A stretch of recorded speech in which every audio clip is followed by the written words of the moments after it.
Well, Or is it this a one permanent always stand? has, but I would sit high, so you would still get, you don't want the fan in the shot. The new I just ordered a new desk. I It will just be able looks to, like you're in a 6.5 foot room.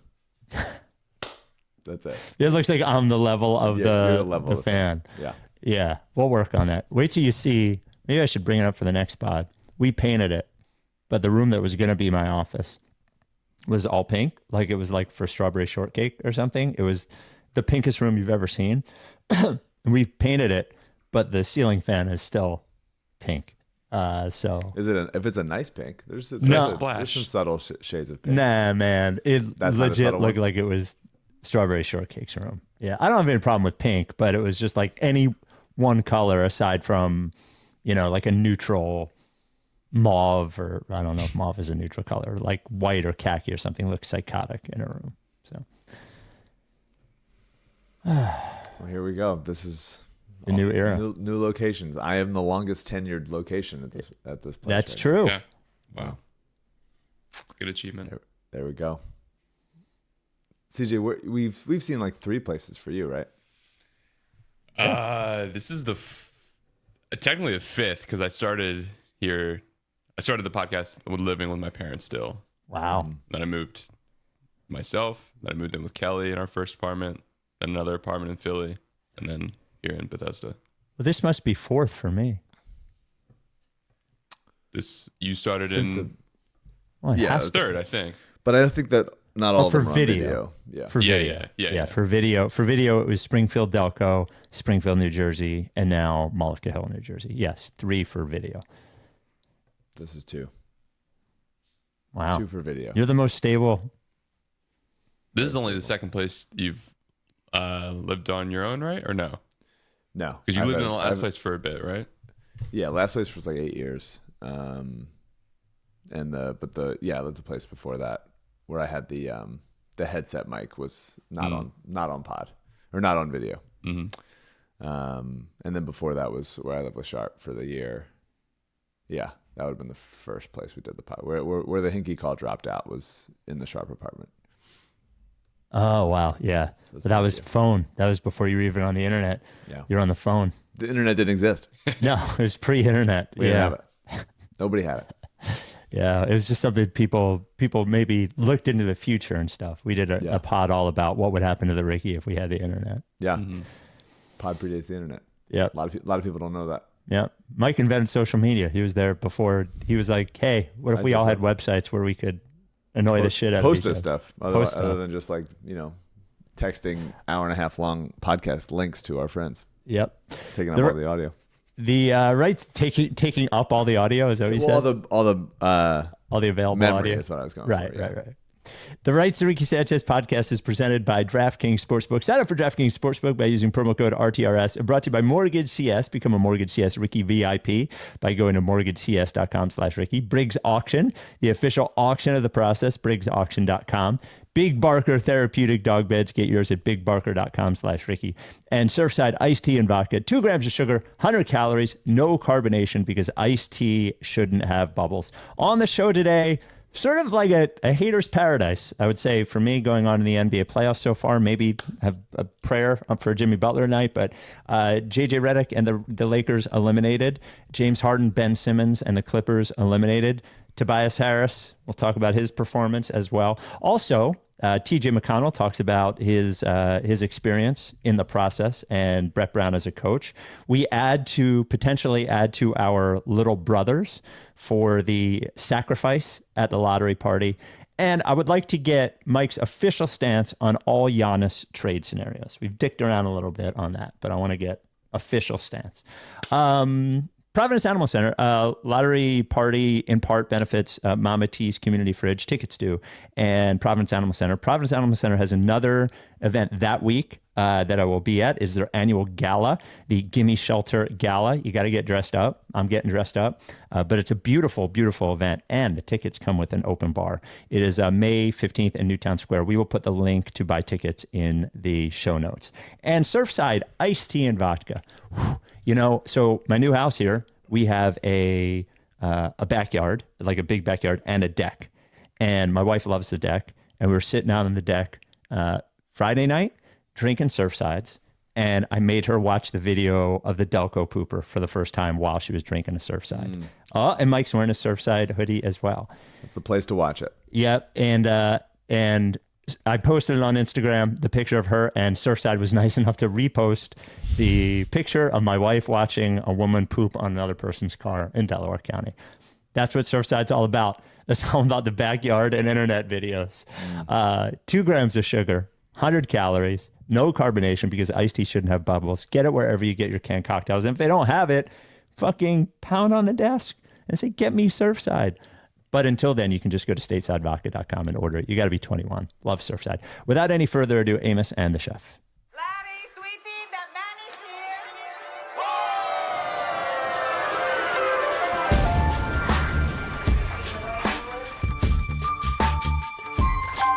Say the name, I say the name, I say the name. We were right, y'all. We were right. Even when it went wrong, we were right. We was right, y'all. We were right. So say the name. Say the name. We were right, y'all. We were right. Even when it went wrong, we were right. We were right, y'all. We were right. So say the name. Say the name. Say the name.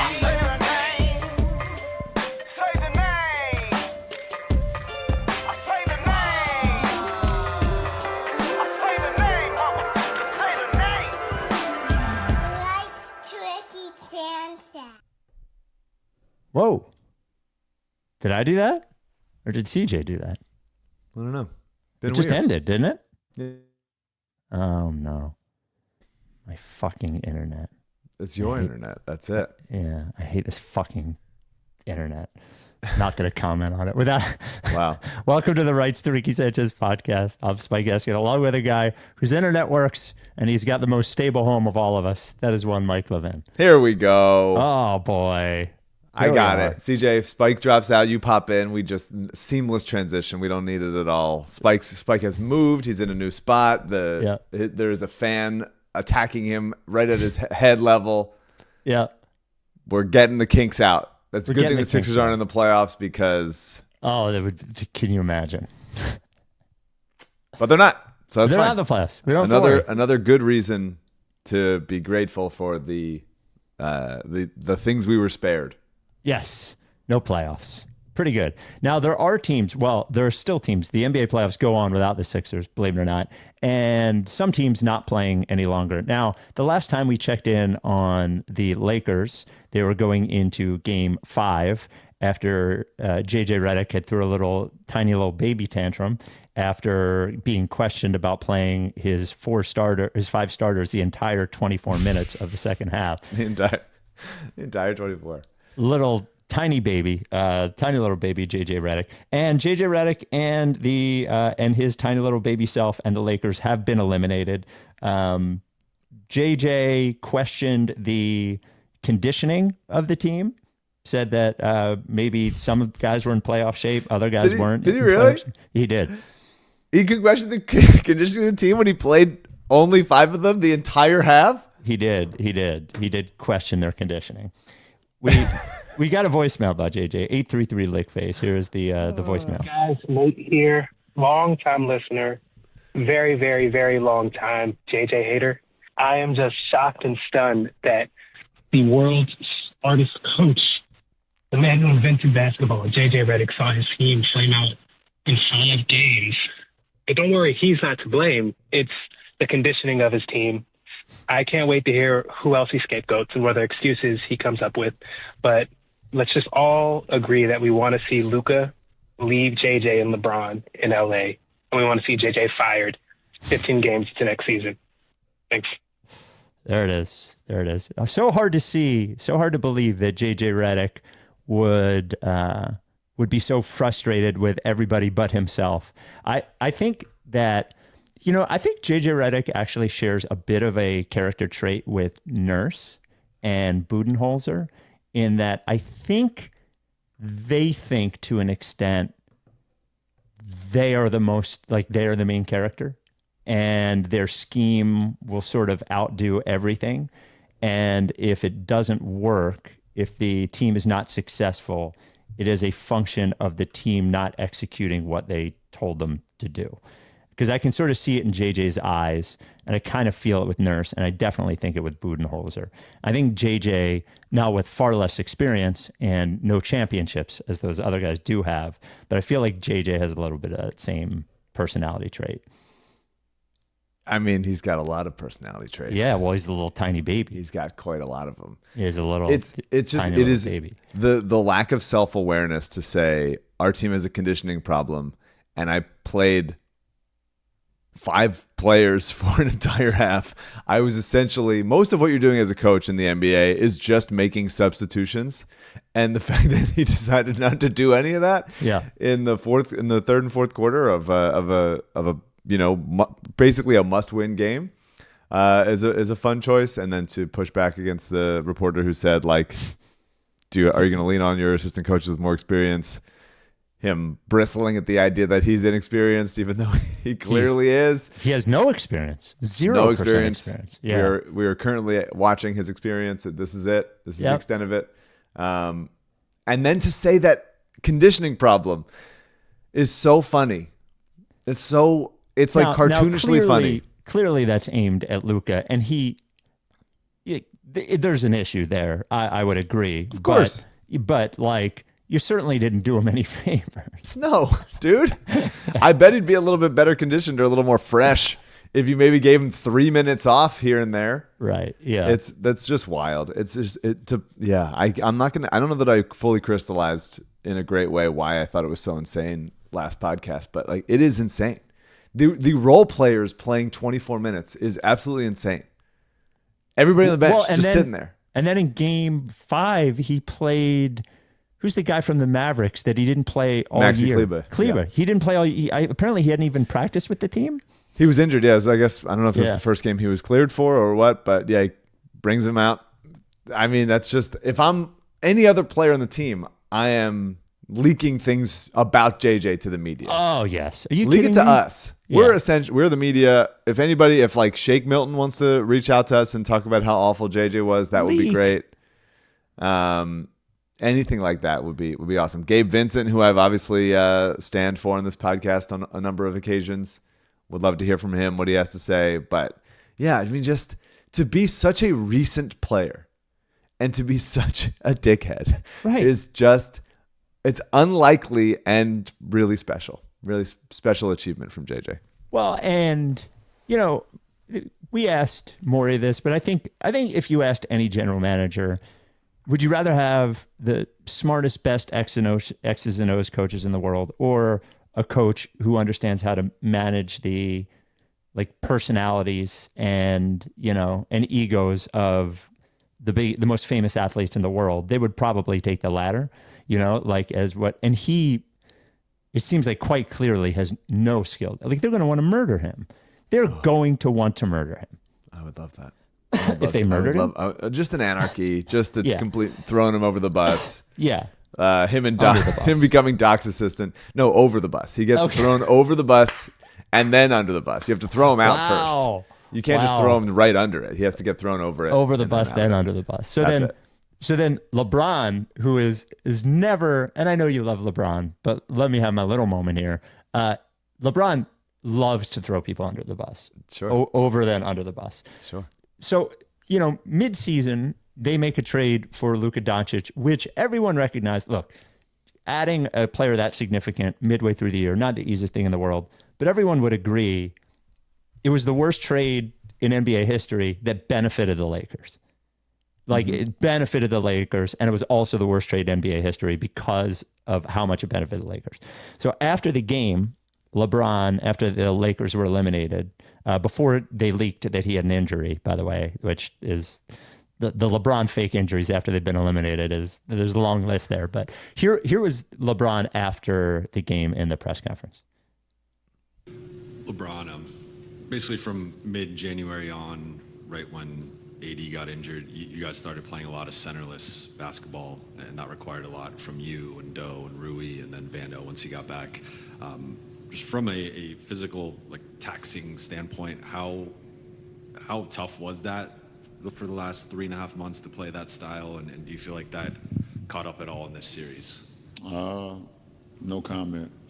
I'll never say that because my guy AD said what he needed, and then he was gone the following week. So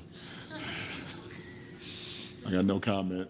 I put that uniform on every night. I gave everything I had, and that's all that matters.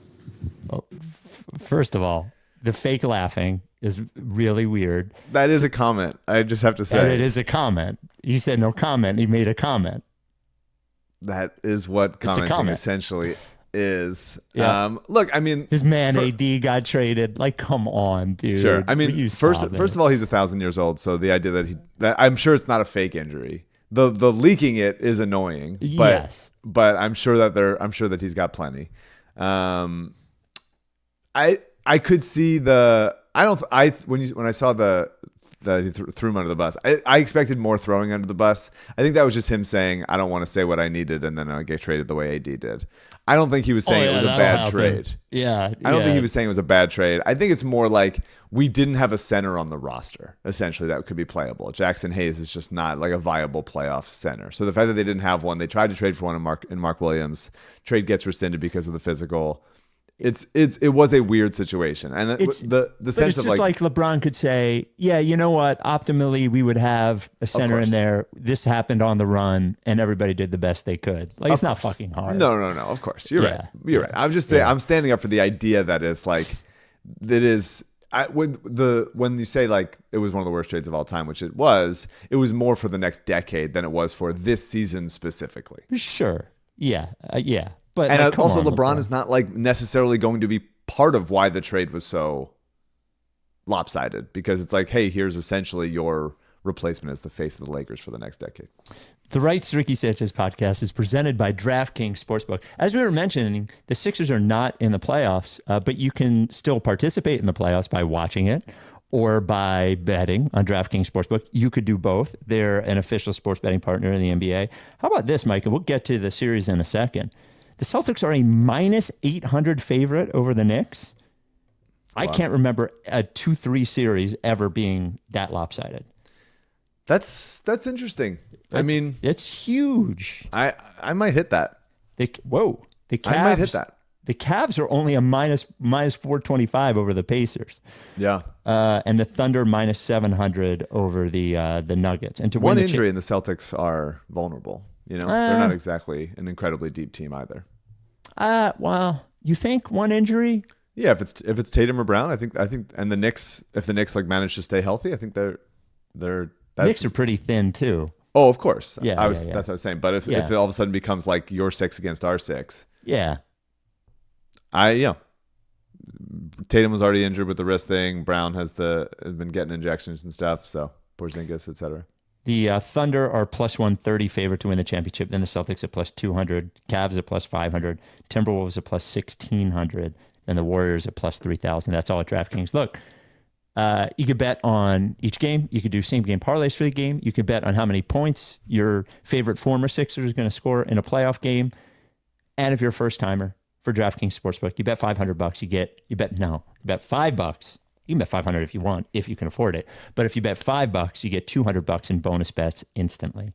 Make it a playoff run to remember with DraftKings. Download the DraftKings Sportsbook app now. Use code RTRS. LeBron didn't have a playoff run to remember. And I can say that during the DraftKings ad because he's a DraftKings guy. That's code RTRS for new customers to get $200 in bonus bets when you bet only $5. Only at DraftKings. The crown is yours. Gambling problem, call 1-800-GAMBLER. Got to be 21. See show notes for details. So Clippers also eliminated in 7 games. Yeah. Who could have seen it coming? But James Harden in Game 7 was 2-for-8 with 7 points. Yeah. Becoming the first player in NBA history to be eliminated in Game 7s for 4 separate NBA teams. Wow. Congratulations. That's a statistic. To James Harden. Nobody ever gives him credit for getting to Game 7. Yep. You know, there's every year that James Harden's a good player. He's a Hall of Famer. 175 best players ever. All those things are true. But every year there seems to be now the same James Harden thing that we lived through. Yeah. He plays real good during the regular season, and you're like, oh my God, everybody was wrong about James Harden. Then he has a couple of great playoff games, and everybody's like, haha, you dickheads are wrong about James Harden. And then in the final games, it's just fucking every time. It's literally every time. You could have seen this coming from a fucking mile away. You know? Yeah. And what is it about Harden specifically? Like, because the last Game 7 he played in was the Celtics Game 7 on Mother's Day that I watched at Alyssa's mom's place, that I had to do a podcast about right afterwards and managed to stay alive, where they lost by 50 to the Celtics. And last night, for all intents and purposes, they lost by 50 to the Nuggets.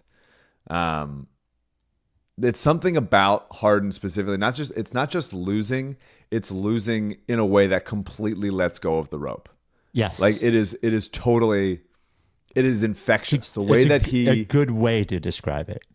The way that the game gets out of hand so quickly when things aren't going his way, and something about his lack of motor or lack of leadership or whatever makes it that, and Embiid also was a part of this, so I'm not excusing him. Oh yeah. But like something about Harden specifically makes it that the team, it was like a close game at halftime. They had a shot. Yeah, he had early 10 in the third assists quarter. or something at halftime. He had 13. Yeah, he finished with 13. But like the idea that it was just like the game was close. It could have gone the other way in the third quarter, and then the Nuggets went on like a 22-4 run or something like that, and it just they could not get the run. The run could not be stopped. You could not stop. And so something about Harden that the give up is so high in him. And I would say that Kawhi is one of the like least give up type players in the league because he can impact the game on both ends. And the fact that Harden even infected Kawhi with, hey, you're going to embarrass yourself in this Game 7. It is a specific kind of thing. And it makes me go, and I would even say like, Norm Powell is not that kind of guy. Zubats is not that kind of guy. The Clippers are not filled with give up type players. It really is Harden specifically that something about him and the way he plays and the way that he looks when things aren't going his way, that the game can get wildly out of hand in such an embarrassing function. You get like every team has bad 4-minute stretches, 6-minute stretches, tough quarter, whatever.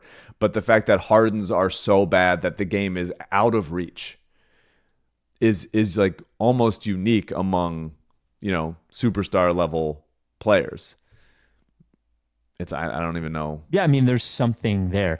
I find it fascinating that PJ Tucker is such a Harden guy, and that is sort of the opposite of how he seems wired. Now, maybe he's just a Harden guy personally, and he looks at how he is professionally. He's like, whatever. By the way, Ben Simmons, a DNP CD in games 6 and 7. He is a free agent. I'm sure we will. Very interested to see what he gets. Yeah, he was like, what do you think? What do you think he's going to get? I think he gets 2 for 20 somewhere. Oh, I think way less. Oh, really? Man, I think that's so interesting that you think that. Yeah. I would say. Well, I guess there's no one to give him 2 for 20. Mid-level, maybe. Like maybe not the veterans minimum. Maybe like someone will give him a little bit more than that. But I think it's, $5 million. Yeah, 3 for 15 or something like that. Something on that level. Maybe even just give him a year, honestly. Yeah, maybe. Yeah. I mean, he was a decent addition for them. He did exactly what you expect him to do, which is like defend, rebound, drive and kick, and transition, and nothing else. Yeah. The Knicks eliminate the Pistons as they had a chance in that game. They looked like they weren't, not that they weren't built for it. They weren't ready for it in that last couple of minutes. And just a couple moments here and there that like ball goes through his hands and like just rebound, tip in, like don't box out, like those kinds of things. It is really, when you're rooting for a team and they just kind of, it seems like not the thing is going their way, and you can feel it happening. For sure. And the Knicks were on fumes too. Like it's just, it's tough. It was the last couple of days have been a great time for some spiteful Sixers fans. Yeah. You get to watch Simmons DNPCD, Harden lose, Tobias lose. Tobias a -23, a game low -23 in the deciding game. He had a completely fine series. Yes, he absolutely completely fine series. And I don't even like single game plus minus unless it suits my suits that's my conversation. You pick and choose. Why wouldn't you? Yeah. But he like really if you look at Tobias's playoff career. Last year was really obviously in that first round series was the embarrassing one. And it feels like that has kind of happened to everyone who was, quote unquote, the problem in any given Sixers year. Like for a couple years, it was backup center, and you could look at those numbers and be like, that's awful. And then in the Hawks series, it was Ben, and you could look at those numbers and be like, that's awful. And then in the Celtics series, it was Harden in those last couple games. And then in last year against the Knicks, it was Tobias. And so every year is kind of like the villain, or like quote unquote villain, like whoever was seen as the fault gets to go like, oh, you were why they lost, and we're glad that you are now gone. And then next year, another person steps up and becomes that person. It's so nice. Freeing us from ever having the conversation about the one consistent person who is there, by the way. So a former, and by the way, I think the Celtics are going to obliterate the Knicks. Now, I don't think the Knicks are like this thing where when they're way better than a team, they don't beat the shit out of them. But if the other team's way better, they keep it close. It's like they're very grit and grind Grizzlies in that way, and that every game is fucking torture. But I think the Celtics win in 5. So. I don't know. I mean, I think the Knicks have a toughness to them, even though they do like allow worse teams to stay in it. I think Brunson's shot making, Towns' shot making, Josh Hart, Mikhail, OG on the boards, like just getting loose balls, getting to stuff. Like I do think that athletically, physically, they could hang with Boston if Boston suffers one injury. And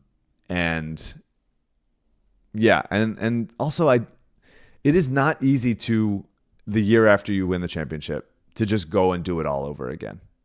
It is really not.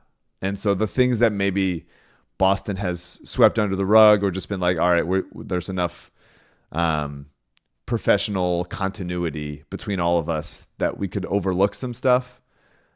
If they end up losing the series in 6 or 7, those will all come out and be like, oh, actually, like this was a problem. This was a problem. It's just hard to do it again. And so I'm looking at those DraftKings odds, and I'm a little bit enticed. And that's not someone that like thinks the Knicks are incredible. I just think I think it'll be closer than the minus 800 that's at. I think those are interesting odds. So former Sixer TJ McConnell and Ricky, first live Ricky guest ever, TJ McConnell, double fisting beers at Live Ricky, taking pictures with everybody at Fly the Process in Indiana. TJ McConnell was on The Young Man in the 3, which is the Tommy Alter podcast, I believe. I actually don't know. It's Tommy Alter, right? And somebody else. It used to be JJ Redick's podcast, but Tommy Alter does it. And I'm sure, by the way, that TJ is friends with Tommy Alter. Like, I'm absolutely sure. But TJ was on The Young Man in the 3. And who is the 3? I guess. I don't know. And TJ was talking about what it was like to be a process Sixer and playing for Brett Brown. I mean, I kind of get there months in advance, and I'm working with a guy by the name of Chris Babcock, who was a player development coach at the time, who me and him are incredibly close to this day. I say this all the time. I would not be in the NBA if it wasn't for Chris Babcock. And we just got me in elite shape, and we were like, we're going down swinging. He's like, we're going to get you in elite shape, and you're going to go down your way, but you're going to go down fighting. And that's what we did. And when I got there, I wasn't really focused on if this place is a shit show or not. And truly, when I look back on it, it wasn't. Brett and his staff made it so easy and fun to come in every day, even though we were losing. So that's a credit to them. Lloyd Pierce was on that staff, and he's with us now. So it was easy to come in every day when you're being coached like that. But I was just trying to soak up as much knowledge and learn as much as I could and do everything I can to make the team. And when I did, I wasn't focused on the wins and losses. You know, I shouldn't even have been there. Yeah. You know what I'm saying? So for me, it was more just learning as much as I can. And, you know, part of me as a competitor was confused why we were winning and that we weren't winning. And I took a step back and was like, we're just not good enough. It's just sometimes the talent is just not there. It wasn't there. But I don't think that was indicative of Brett or anyone as a coach, because as you can see, the more time you gave him, he won 50 games. There you go. I like that. It's a funny line to say. I was confused as to why we weren't winning more games, Of course. but I do think it speaks to like we'll have time at some point to look back on the job that Brett Brown did, but him keeping that rotating cast of not talented enough players working as hard as they could all the time, I think is pretty impressive in retrospect. And I think he did a really good job. And the fact that he was there for the success, has been as successful as anybody has as a Sixers coach, won 50 games consecutive years. Like, I think it's a pretty impressive job. I think it's like one of the better coaching jobs you'll see, actually. Totally. I mean, there's just soft skills that you have to have as a coach, especially like when you're transitioning from a couple very bad years to actually serious contention when Embiid was healthy. That's the thing that I think people don't understand about the process, and it's a little bit insane that we keep talking about it, because the core of the team, which is Joel essentially, is still there, and even you can say Daryl is Hinkie adjacent. So it's like kind of the same, but like it's been 10 years, almost 10 years since Hinkie was fired or kicked out. The thing people don't understand is that it was not a bad time. This season was a bad time. Right. Those seasons were not, because they were playing hard as hell.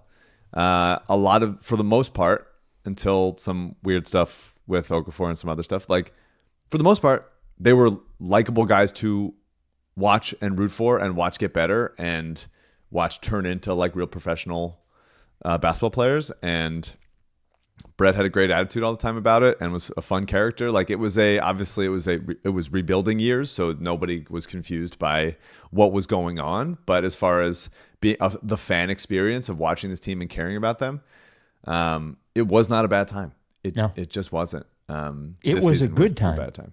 It was a good time, I would say. Largely. Yeah. And if we get the pick this year, then we're good running time it back. again. Yeah. The Rights to Ricky Sanchez podcast is brought to you by MortgageCS. Mike was saying, I'm in my new house now, and MortgageCS was my mortgage broker. The process was incredible, so much better than anybody else you're going to work with. Independent, they only care about you. They're not taking you to the loan or the bank that is best for them. They're helping you with the one that is best for you. The communication, A+, the timeliness, A+. The result, like A+, they helped me get the house. And you may see in, you see all the stuff about mortgage rates being high, but homes in most areas, especially where we are in the Northeast, are selling very quickly. My house in North Jersey sold in 4 days. So the right mortgage broker is important, because when the sellers are looking at their offers, let's say they have 5 offers, part of it is who the mortgage broker is. Is this going to close? What is the confidence that in a month when the house closes that they're going to have their mortgage together? And having the best mortgage broker and everybody in the process was so complimentary of MortgageCS. I believe that they were a part of why I got the house. That's another reason you have to use MortgageCS. By the way, if you have credit card debt, but you have like one of those old mortgage rates, the low ones, 3%, you probably feel a little stuck. You don't want to give up that rate, but you'll have all this debt. You could reach out to MortgageCS. They can help you with loan consolidation in debt consolidation rather in that way. Reach out to them anytime. This has been the CEO's cell phone number, 267-391-7425. That's 267-391-7425. You can text him right now. Ask him if what I'm saying is true. He will tell you yes. It would benefit him, obviously, but he will tell you yes. Or go to mortgagecs.com/Ricky. You go and Google, see all the 5-star reviews. They're all great. mortgagecs.com/Ricky, or call or text Ben at 267-391-7425. And thanks to MortgageCS, by the way, there will be a YouTube presentation of live Ricky 6 about maybe within a week after we do it, but that is thanks to MortgageCS as well. This advertisement is not a commitment to lend or extend credit. MortgageCS is an equal housing opportunity mortgage broker. All loans are subject to credit approval. Certain restrictions may apply. Company NMLS 1464766. Visit mortgagecs.com/Ricky for more information. So we are just over a week away from the lottery party and live Ricky 6. Need it. Rig it. Got to rig it. Got to get that pick. We have 8 little brothers who are volunteers to be sacrificed. We did decide to move the sacrifice to before the show so we can do it. We don't want everybody to have the ping pong balls in their hands and not be able to use them, to be quite honest with you. Yeah. So and thank you to Ethos Support for the lottery. Oh, ping pong balls. Oh, actually, hold on one second. CJ and Mike, vamp for 20 seconds. Vamp.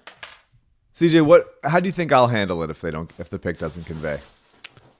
I think it will be a very bizarre scenario, but I think it'll work out in the end no matter what, because there's going to be all these people in front of you, so it's going to be hard to just like shut down completely. All right. You know? Well, we'll see. I guess we'll just have to see. The ping pong balls came in. So we were talking about the size of the box. The box is like really not that big for 1,200 ping pong balls. It's like 16-inch cube. But here is the Ricky logo on one side, if you can see it, if you're watching. Here's the Ethos Support logo on the other side. But very nice. Here they are. So we need some more little brothers. We did get an email from CW, or a Christian rather. He says, "Hey, Spike, Mike, and CJ, I think you guys have lost your way for a bit in regard to the purpose of the human sacrifice." What a sentence.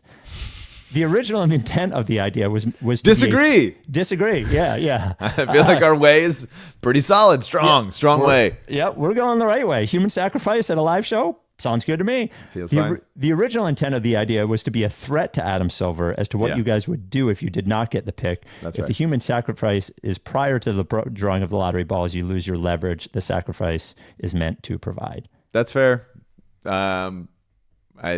We had considered that, and then ultimately I think you were like, we should just do it. Yes, we should do it. Because we don't want everybody to have the ping pong balls and then not be able to throw them. All right, so here's the threat. Yeah. We'll sacrifice them all then if we don't get the pick. Yes. All 14. Yes. We pick one at the beginning, and then the rest of the 13, they all go down, Adam. Adam, they're going down, bud. Yeah. We're going to murder these people. There you go. Our way has returned. P.S. On an unrelated but perhaps important note, I'm a Celtics fan who found you guys looking for pods to hate listen to after the 2023 series. A Celtics fan telling us we lost our way. Yeah. I've listened to every episode since, and I'm a huge fan. Of course, the state of affairs you guys have found yourselves in at the time has contributed to my continued enjoyment. I don't know if I'll be able to stick around if the things ever start to get real better. So may your misery ever continue, because I really enjoy the show. All right. Yeah. I mean, look, I appreciate all the fans of other teams that listen to this podcast. I do think I should get to choke you. just for a little bit. Not till you die. That's too far. We save that for the sacrifice before and after the lottery. But I do think a little bit like, all right, as a joke, I gotta get to choke you a little bit. Yeah. Just a little bit. Not to the death. Yeah. Unless you volunteer for it. So for more volunteers, we need 14 by next weekend, which is when we will do a lottery. We'll do a lottery for the winner. Yeah. This is from Kevin. I've been waffling about whether to submit myself to become the human sacrifice, but after last night, I feel like it is my duty. I'm a reputable individual by day, but in the presence of my older brother, little brother energy takes over. Case in point, while attending a silent auction fundraiser for my children's elementary school, I found myself standing next to my older brother. This is normal. We have kids at the same school. At the cornhole setup at a beer garden. Well, that's when little brother energy took over. Before I knew it, I had 1, farted and enjoyed my brother's disgust. 2, thrown a beanbag at his balls. And 3, said, watch this shot to a group of women we didn't know, leaving the bar as I tossed a beanbag. It's in my DNA. I can't help it. Yeah, you're in. Yeah, totally in. Maybe the 1 seed. Yeah. Watch this shot. It's so good. Jesus Christ. All right. This came from Dante. Hello, I am lobbying to be a sacrifice at the lottery party. I am fully responsible for the recent playoff struggles and season. Here's why. The Sixers have had a horrendous playoff record when I'm there. Whether it was Game 4 versus the Raptors with the Butler and team with the Butler team and the game 1 versus Brooklyn loss. I even went to DC in 2021 to see Embiid tear his knee up. The list goes on and on. I failed the process. To make matters worse, I thought this year would be the season to get a half-season plan because maybe things would change. Boy, was I wrong. If anything can change the vibes, it should be me getting hit with ping pong balls for my terrible string of bad vibes. I deserve this moment, even though I don't have the little brother energy you need. What do you think about Dante? Doesn't sound like he's not a little brother. So he is not. Unfortunately, he can't be accepted. But I do have a real distaste for people that go like, "Oh, I'm the kiss of death at games, and I'm going to an important one." It's like, don't. Yeah, then don't go. Then don't go. Right. Yeah. If you don't believe that stuff, if you don't think like, oh, whatever, I don't care, then fine. But if you're like, yeah, they always lose when I'm there, they always do bad. My buddy Christian has that. John Gonzalez has that sometimes. Like, I'm like, a little bit, guys, then fucking watch it on TV. Enough. This came from Sean. He starts his email. Hey guys, Sean here. I'm super excited for the lottery party and will be dragging my wife, who has never listened to the pod herself or even watched a Sixers game, along with me. When I told her about the party, her only question was, is this that podcast with the weird robot outro song? Anyway, my question is in regard to if the draft pick does not convey. In honor of Mike's disappointing tradition, should we ask that the Electric Factory, Franklin Musical, turn off all the lights in the venue and the podcast be recorded in pitch black darkness? And that anyone who dares turn on a phone light be pegged with whatever remaining ping pong balls are lying around after the sacrifice. This may scare off Yabu, but without the pick, he'd be better going to another team anyway. What do you think? I don't think we can do completely in the dark. Actually. I don't think so either, but maybe a moment. There's a chance that 30 seconds of darkness. Something like that. Just I don't know. I really don't want it to happen. I really don't. No. I just want to get the pick. I don't even care if it's fucking 6. Like, we really need the pick. 6 would be fine. 6 would be great. Fine. Yeah. 6 would be incredible. But it's more interesting with 6, whatever. Non-basketball question. If you two were ever going to host a second non-Sixers podcast together, what would it be about? Many emails have said they listen to podcasts regularly while barely watching the games, and I too am in that category. I just really enjoy the way you two conversate and banter, so I could see myself enjoying a pod about other interests you both share. Well, we couldn't do another pod together. That is far too much talking to each other. But I don't even know if we share that many interests. Not really. Maybe like things people do that we find annoying. That could be a pod. That might be the overlap. Yeah. Because as far as music, we have some crossover, but not very much. Nobody wants me on a music podcast. Yeah, you're not like a quote unquote music guy or whatever. I don't think we have the same taste in TV shows or movies. And talking with TV shows with you is like, you're very judgy in a, sure. I've understood in that sort of way. So I don't even know if we could find anything. It's really just the Sixers. This is it. Yeah, it's very sad. This is it. See, at least it's such a rich text that we are discussing. It really is an incredibly rich text. Yeah. The Rights to Ricky Sanchez podcast brought to you by Briggs Auction, the official auction of the process. BriggsAuction.com. Check it out or download the app, the Google Play or the App Store. Now that I have a new house and we threw out a bunch of stuff, I'm going to have to hit up Briggs Auction for furniture shit and decorative art and whatnot. Maybe regular art. So they have auctions every week. Briggs Auction. Many of the lots, sometimes it's up to 1,000 lots. It's like 500 to 1,000. A lot of lots start at $1. Collectibles, art, furniture, clothing, knickknacks, fucking electronics, stuff that you didn't know you needed until you saw it in the Briggs Auction. I check it out every week. I actually don't use the app because I'm a web guy, but you can download the app. Here's the CJ Briggs Auction item of the week. Yeah, so in this lot this week, there's a lot of different pairs of assorted sunglasses. Ooh. And I saw this one stand out. A lot of variety here, and specifically the one that stuck out to me was the green one. Of course, one summer too late, unfortunately, for Brad Summer. But these are actually, let me get to them, Fendi glasses, which out of my price range normally, made in Italy. Those are cool. They look cool. They're in that like thin pop style that's making a comeback now, and very, very European. I need one of the legion of women listeners of this podcast to get those.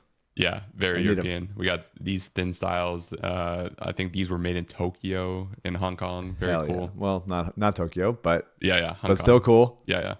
I thought I saw Tokyo in the description, but yeah, and these are just $6 right now. I don't know what Oh, they'll wow. end up selling for, but yeah. Come on.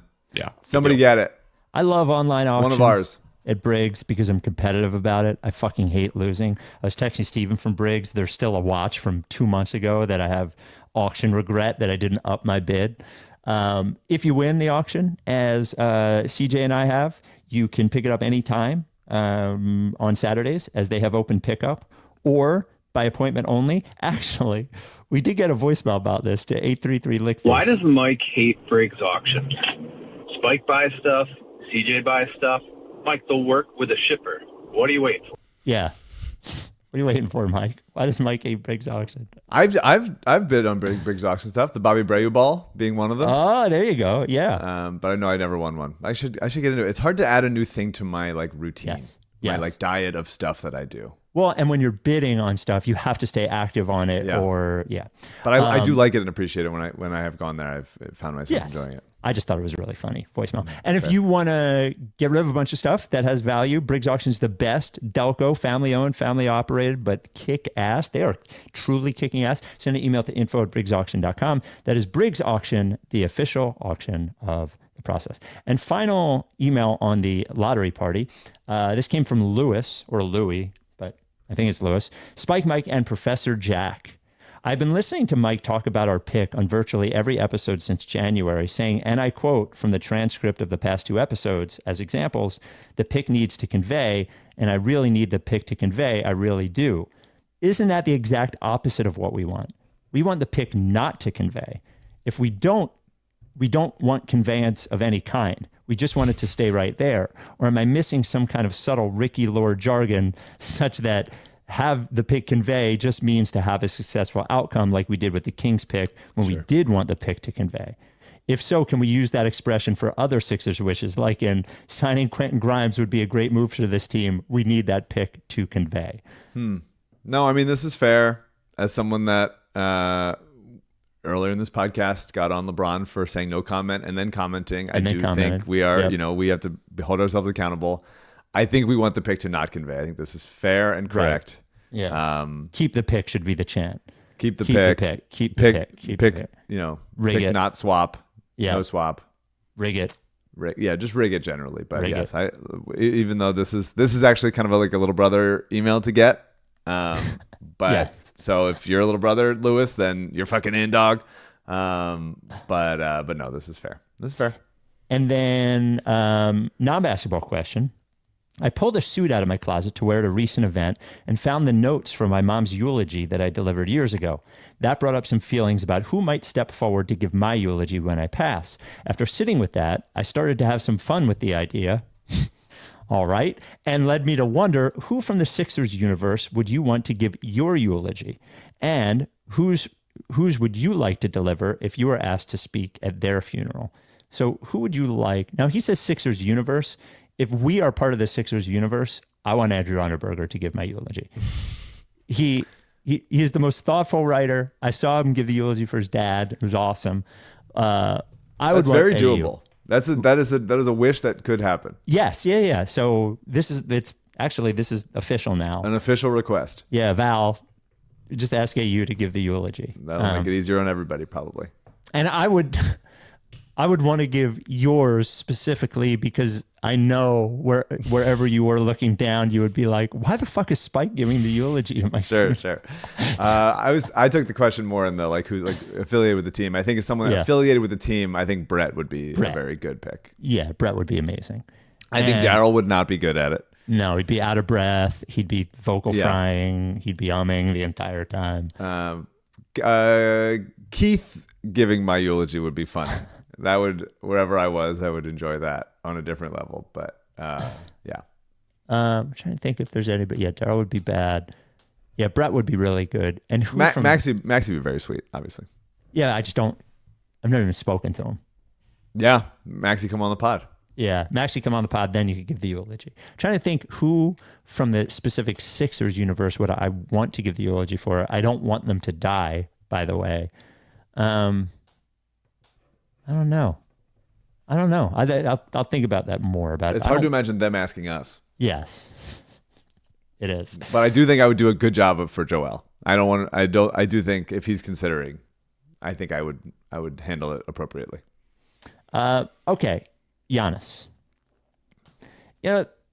There's a lot of talk about Giannis potentially getting traded because of what happened in Milwaukee and their sort of hopeless outlook. And of course, because we do a Sixers podcast and we talk about trading for anybody, there's a lot of like, would you trade this for Giannis? Would you trade that for Giannis? So I by the way, it's so funny. This guy was like, if you end up using my email, please don't mention my name. Like, it's just an email about trading for Giannis. Whatever. So this is from Anonymous. Hey, Spike, Mike, and CJ. So let's say we don't get the number 1 overall pick, but we still massively win and get number 2. The consensus pick there is Dylan Harper, a guard that we don't need. What should we do? The Bucks and Giannis are discontented, and there have been Giannis to Philly rumors for years. No, there haven't. Would you make this trade? Phillies get Giannis, Bucks get Paul George, Dylan Harper, and two more firsts. No, you would not. So here's the question. Here's what I want you to ask. Let's forget about the 2 more firsts.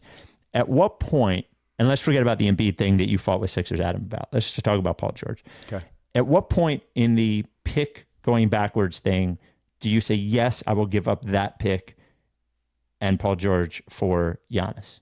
Is it 3? I think 3, yeah. Okay. And if it were 4, would you add another pick? Like, is there a point at which you would add a second first-round pick? Maybe.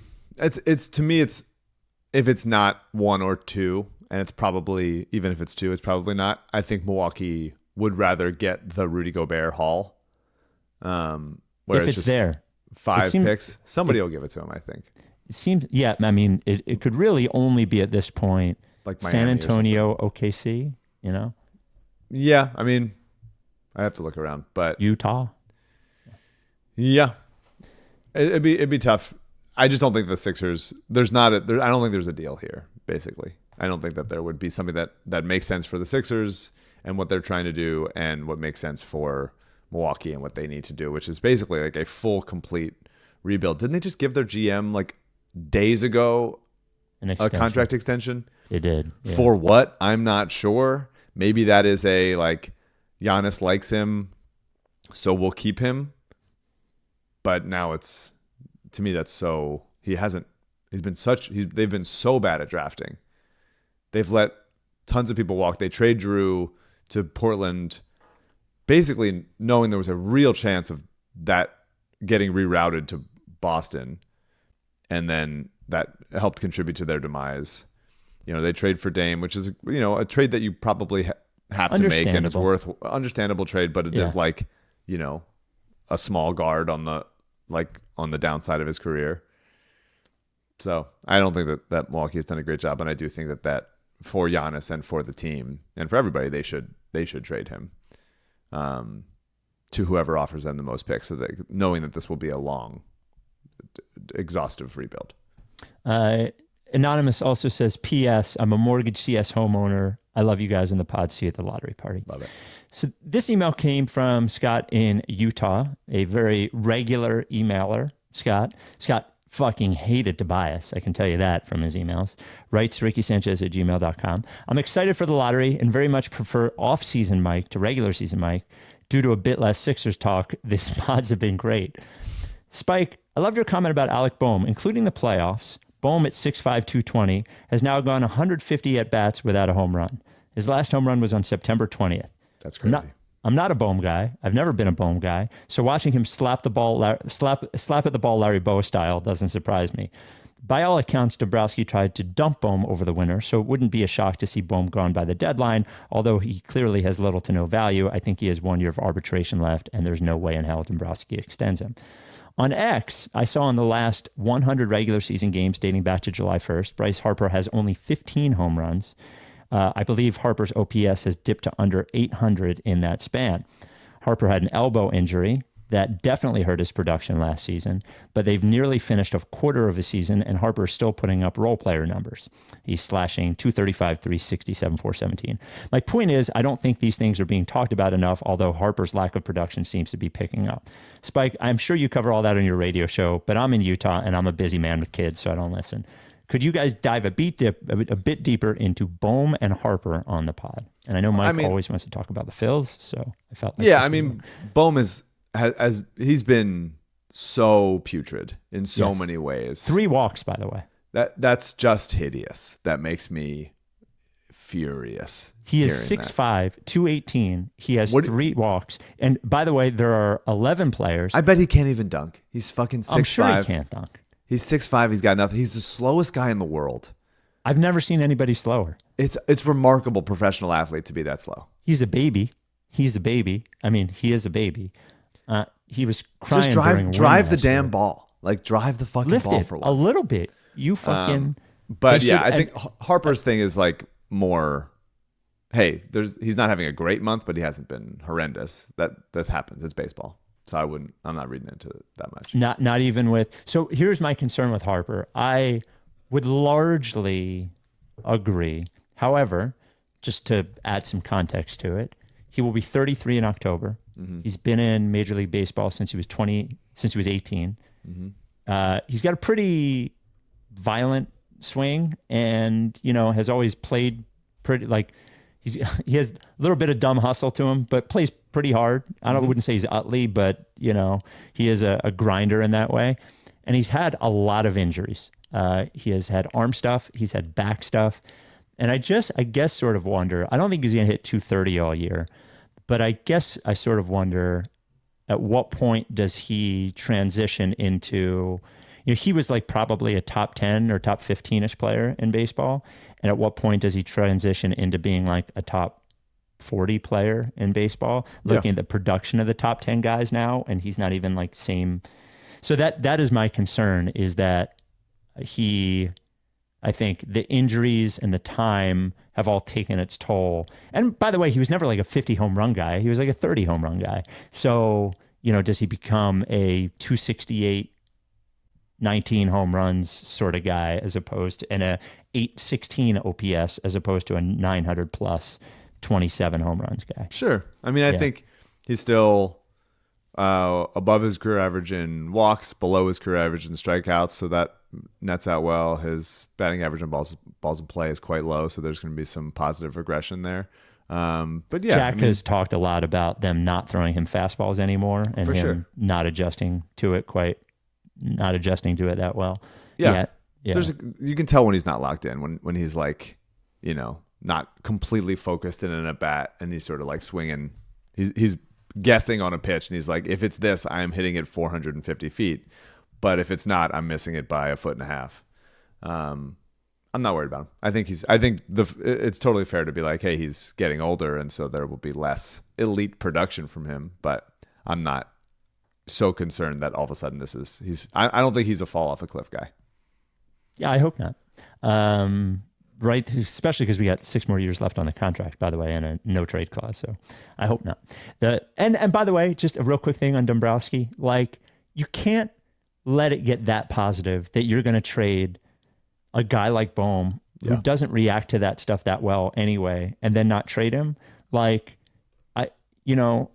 how much worse would they be? I would argue none if they were just playing Sosa in that role. Like, if you just traded Bohm for some middle reliever to get his like energy off the team and played Sosa in there, you'd probably be fucking fine. You're telling me Sosa can't hit no home runs and get 3 walks? Certainly the production that you have gotten from him through, and he's a better third at-bats. baseman. He's a minus third baseman. Yeah. Anyway, I think the odds are he bounces back a little, but I do think this is his last year here, and I think that they're hoping that Aiden Miller can just step in next season and be there for the next 10 years. Yeah. Well, yeah, he hasn't started too hot either, so I hope he's ready for next year. And I'm still wondering on the Bohm pace for 15 or 20 home runs, as people told me. So he still has 0 home runs. The pace is great. Yeah, still on pace for 0, just to be on pace. The Rights to Ricky Sanchez podcast brought to you by Big Barker Therapeutic Dog Beds. BigBarker.com/Ricky. BigBarker.com/Ricky. If you forget anything I said in this one, you can go to BigBarker.com/Ricky. You get yourself the Big Barker bed for your dog, which is going to keep them healthier, support your dog's joints, the only real bed made for dogs, engineered by experts, proven by Penn Vet. You're going to get your processed pup patches, red, white, and blue one, black and white one. You can get stickers, but most of all, your dog's going to be healthier and happier. We got this note from Rick, sent a picture of Lucille, their new dog. I hope August is treating you well. We recently adopted a dog, Lucille the Shiba Inu, and my wife was buying up all the pet supplies. When she came to the subject of dog beds, my brain instinctively said the foam doesn't flatten. Thanks to listening to your pod for 4 or 5 straight years while not being a Sixers fan or a Philly native, I'm a Bucks fan. I have your ads imprinted on my DNA. Lucille now has her big barker, and for some reason I'm thinking about getting a second mortgage for a vacation home in a place called Rehoboth. But Lucille, we posted up on Instagram. Very cute dog, Lucille is. Now that we're in our new house, we thought it was going to freak out, Rebel and Scotchy, like they're not going to know what to do, blah, blah, blah. They've settled in very well. And the very first night in their big barkers, like it was like a piece of home we brought with us.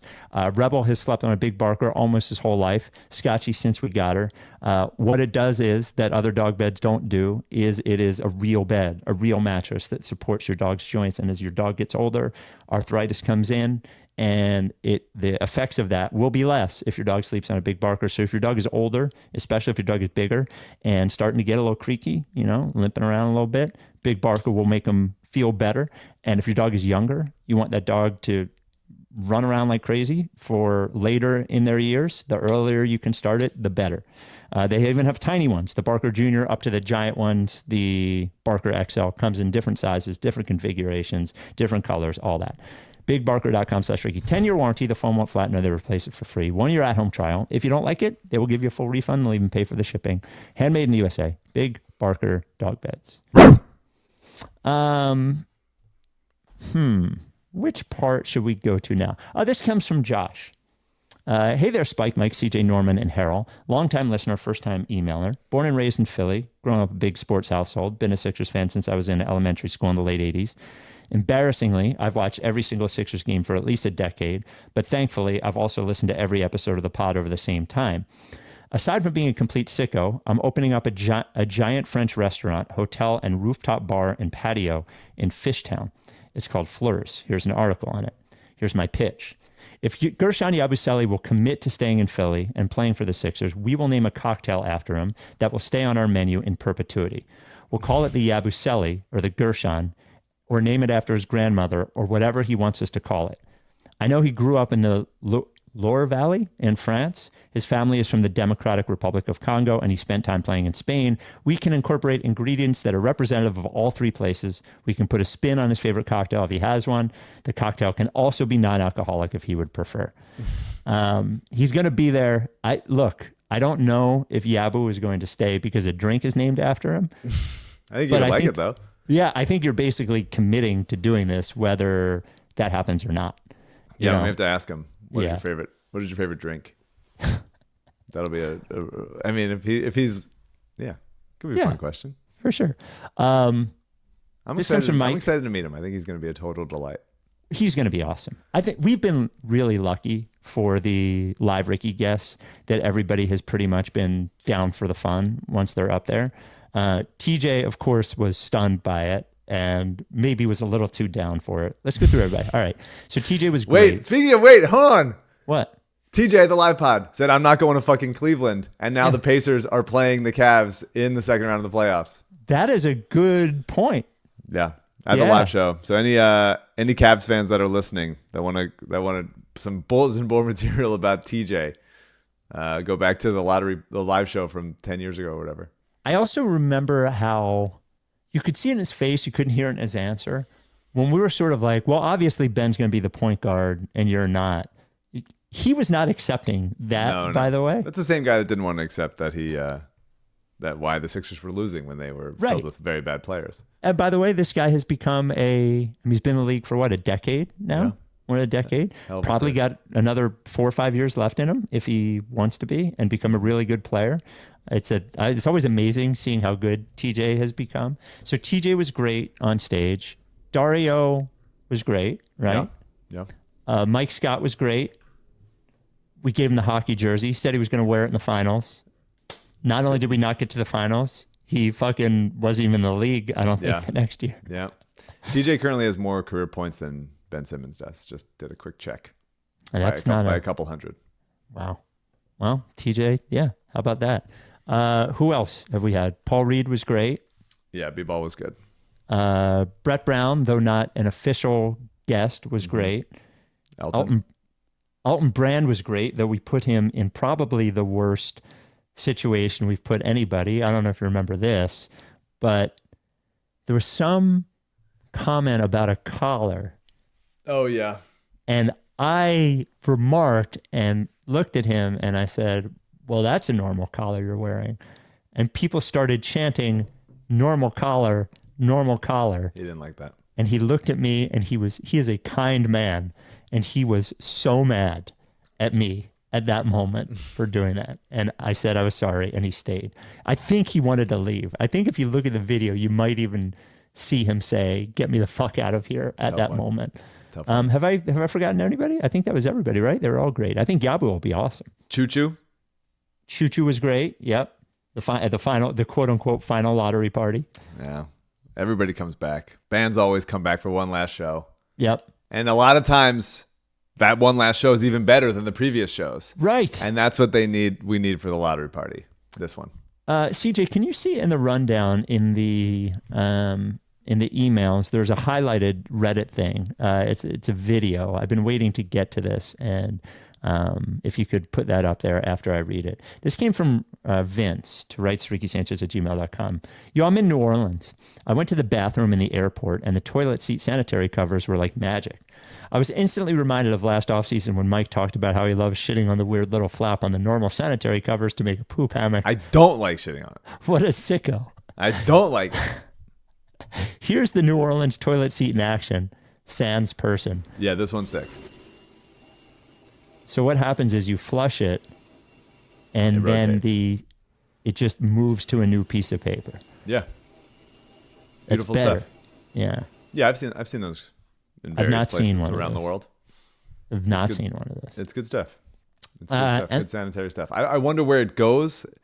I think the idea is that maybe that's it just all fresh rotates. stuff. Maybe there's a good chance though it all rotates. I might need to put like a small camera back there to make sure like where does it go afterwards. Yeah, we need an investigatory situation there. Yeah. And finally, this came from Matthias.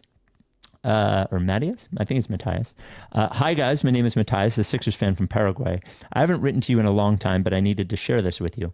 I was watching the Nuggets versus Clippers game last night, and for some reason I remember that weird pick and roll play that Embiid and Simmons did together, where both of them were in the paint while they were doing it. The snug pick and roll. The snug pick and roll. I love when I get snug as a bug in the lane. And everybody acted like it was normal. And it was awkward and weird, and it never felt right, no matter what we wanted to believe at that time in our Sixers lives. Do you have random memories of plays from the process era? My happy place, Dario is still blocking Raptors players that love to try to dunk on him. Cheers, guys. Love from Paraguay.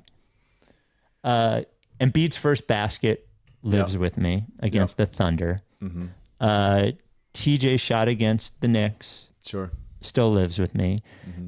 Believe it or not, the Embiid game winner against the Raptors, I hold pretty dear. I'm just thinking of the second Raptors series, the one that the Sixers won. Yeah. Which is still, sadly, the best team that the Sixers have ever beaten. Yeah. And they're barely over 500 team. Yeah. So I do love that those Dario blocks in the Raptors series. Not series, but I think it was a regular season game. Were very special. Yeah, I mean I'd say they fucking, oh my God, dude. The bad memories last with me longer than the good ones do. That's sort of just my personality. Mm-hmm.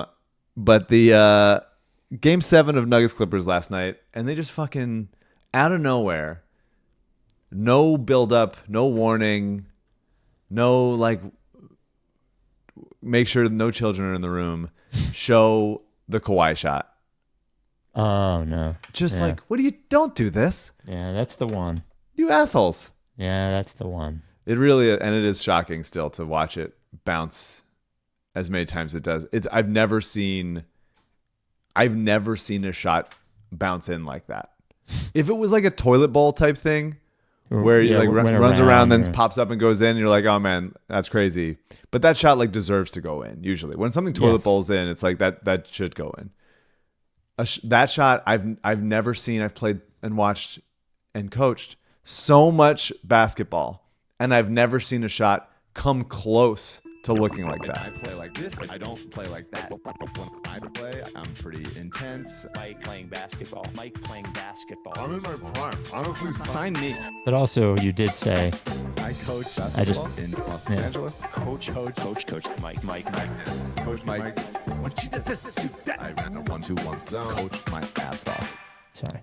No, it's good, but it's that. So that'll last with me. My team is 2-2 on the season, by the way, league team, and the Blasters are 3-2 on the season. So things are going pretty well. Pretty good well so far. Yeah, it feels like you're in purgatory actually. Yeah, Two we're and through 4 games of rec league ball. No, feeling good. We should be 4-0. We should be 4-0.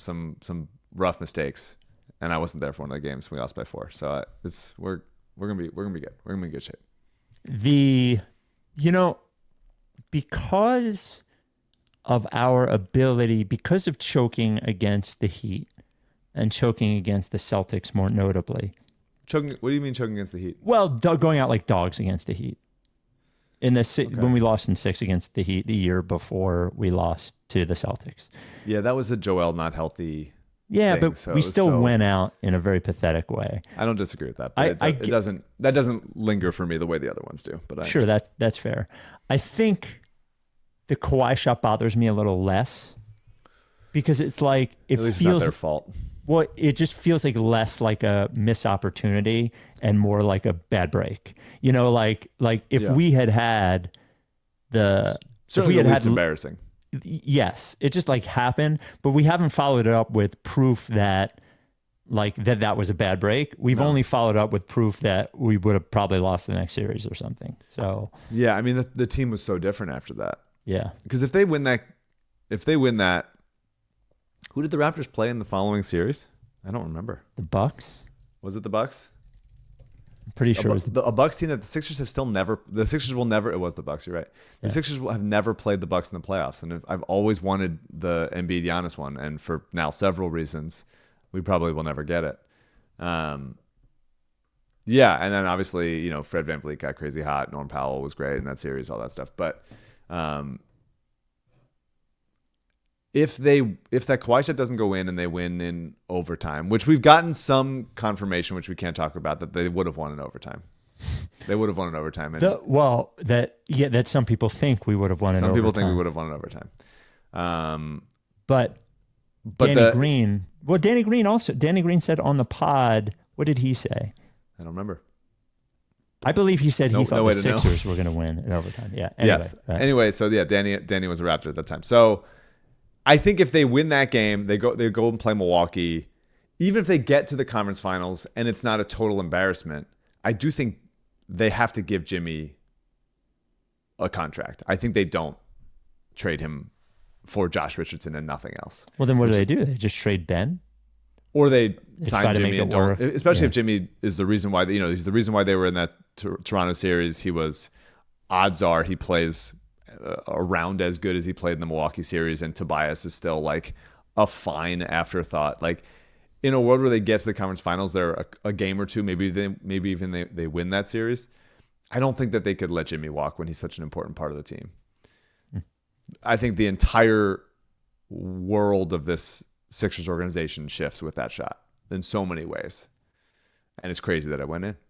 It did. It really is. It no really matter is how many crazy times you watch it. Every time I see it, I'm like, there's no way. How does it happen? It's so unnatural. It's Kawhi level, because he has weird shots go in a different kind of way anyway, because his spin is so weird, because his hands are so big.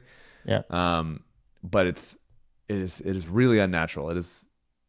The ball doesn't, it like deadens on the rim in such a bizarre way. It's not even like, Jokic's shots like ooze in like a smooth way, like the ball and the rim love each other. Kawhi's are like weird in sort of a magnetic type of way, in some like kind of unnatural bounce. I don't understand how that he's got a very flat shot normally, and that shot had so much arc to it too. He had to get it over Joel. Yeah, and he traveled, and the shot traveled, and the clock started late. All right, we're a week from the lottery party. We still need 5 more little brothers. Rice to Ricky Sanchez at gmail.com, or you can voicemail 833 like face. We'll talk to you next time. If you have a little brother, or you are a little brother, or Yes. or even like I would even accept little cousin, because that is little brother energy in a little cousin type of way. Similar deal. I would accept little sister that has little brother energy. No, I don't. Look, we're not throwing shit. Look, nobody loves our female listeners more than me, but I don't want a group of mostly men to be throwing stuff at a woman. I think that's a fair. Well, at least 20% of the audience will be women. That's true, but it's still 20% means 80%. Still mostly people identifying as men. So yeah, I would say keep them coming with the little brothers, little cousins, that kind of stuff. All right. Couple more. We will talk to you next time. Are you done with TTP? Yeah, like face.